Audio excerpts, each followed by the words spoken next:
অসম বিধানসভাৰ আসন্ন নিৰ্বাচনলৈ মাজত মাত্ৰ 10 দিন বাকী আছে আৰু এই সময়ছোৱাত প্ৰতিটো ৰাজনৈতিক দলৰ প্ৰাৰ্থীসকলে প্ৰচাৰ অভিযান তুংগত চলাইছে।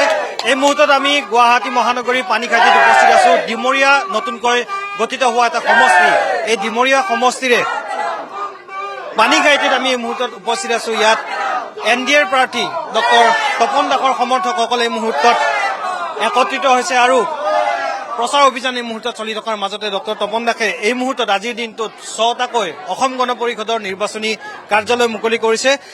এক ব্যতিক্ৰমী দৃশ্য এই মুহূৰ্তত দেখিবলৈ পোৱা গৈছে, কিয়নো ডক্টৰ তপন দাস NDAৰ অগপৰ প্ৰাৰ্থী যদিও NDAৰ সমৰ্থিত প্ৰাৰ্থী আৰু এই প্ৰাৰ্থীগৰাকীৰ প্ৰচাৰৰ বাবে এই মুহূৰ্তত শাহুৱেক এই মুহূৰ্তত নিৰ্বাচনী যি কাৰ্যালয় উন্মোচন কৰিছে তপন দাসে সেই কাৰ্যালয়ত উপস্থিত হৈছে। আপোনাৰ জোৱাই আগবাঢ়ি আহিছে NDAৰ প্ৰাৰ্থী, আপুনি আজি প্ৰচাৰ অভিযানত আহিছে, তেখেতৰ সৈতে পৰিৱেশ দেখিছে।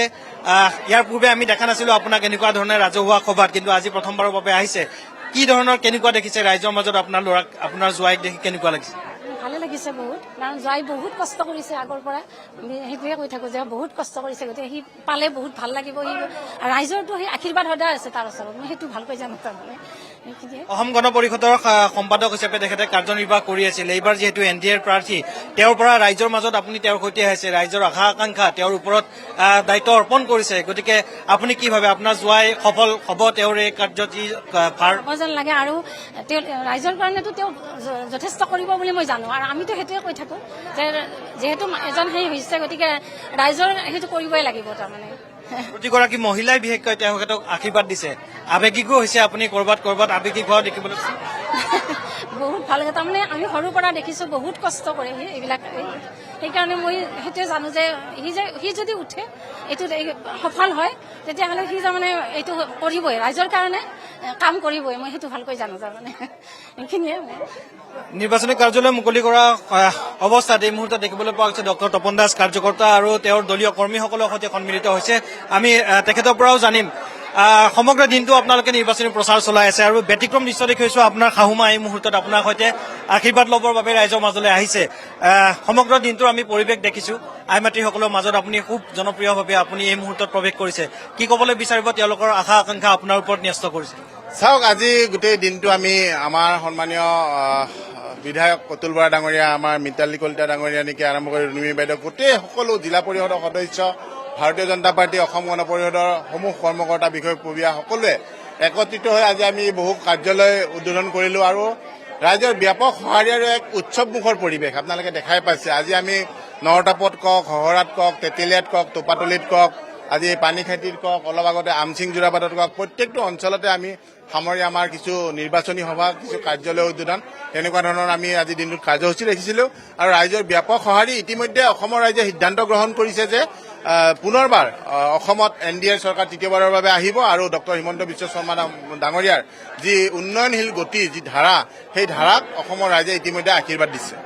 ইতিমধ্যে আমি দেখিবলৈ পাইছো, যিহেতু ডিমৰীয়া নতুনকৈ গঠিত এটা সমষ্টি, তাৰ ৰাইজৰ আশা আকাংক্ষা নতুনকৈ জাগ্ৰত হৈছে।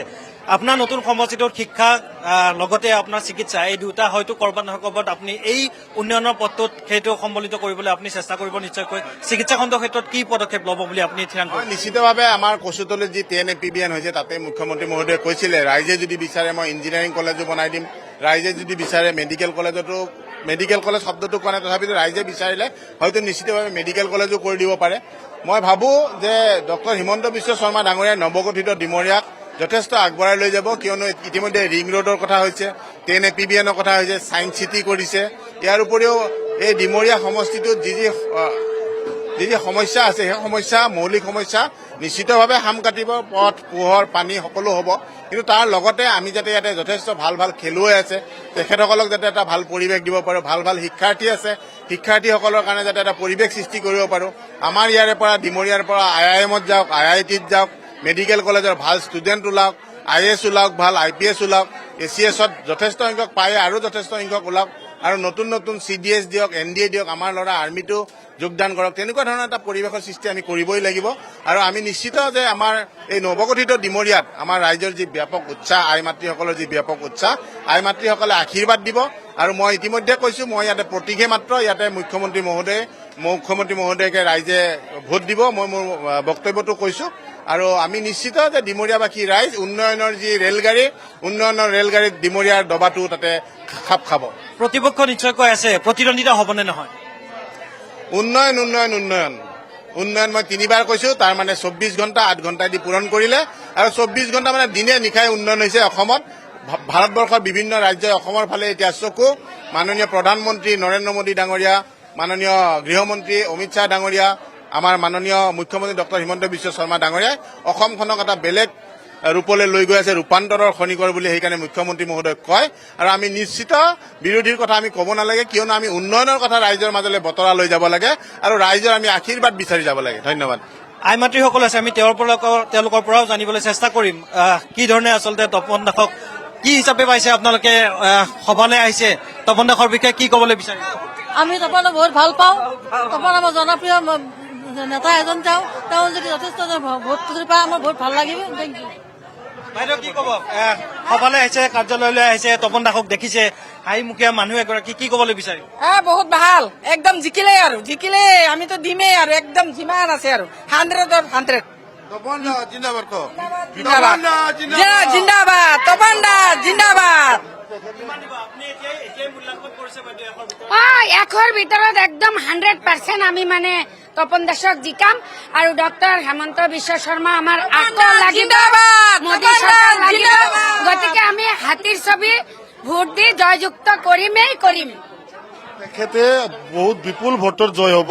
তেখেতে খুব ভাল মানুহ, তেখেতে চিন্তা কৰিব নালাগে। আমাৰ 1 লাখ ওপৰত ভোটত জয় বুলি নিশ্চিত আমাৰ ডিমৰীয়াবাসীয়ে তেখেতক, আৰু তেখেতে জয় হৈ পেলাই আমাৰ মন্ত্ৰী হ'বলৈ যাব বুলি আমি নিশ্চিত। এই মুহূৰ্তত আমি পানীখাইটিৰ পৰা দেখুৱাইছো NDAৰ মনোনীত প্ৰাৰ্থী তপন দাসে এই মুহূৰ্তত প্ৰচাৰ অভিযান তুংগত ৰাখিছে। আৰু যিহেতু মাত্ৰ 10 দিন বাকী আছে, সময়ে আমি প্ৰতিটো ৰাজনৈতিক দলৰ নেতাসকলে কি ধৰণে প্ৰচাৰ চলাইছে সেয়া নিউজ লাইভত দৰ্শকসকলক দেখুৱাই যাম।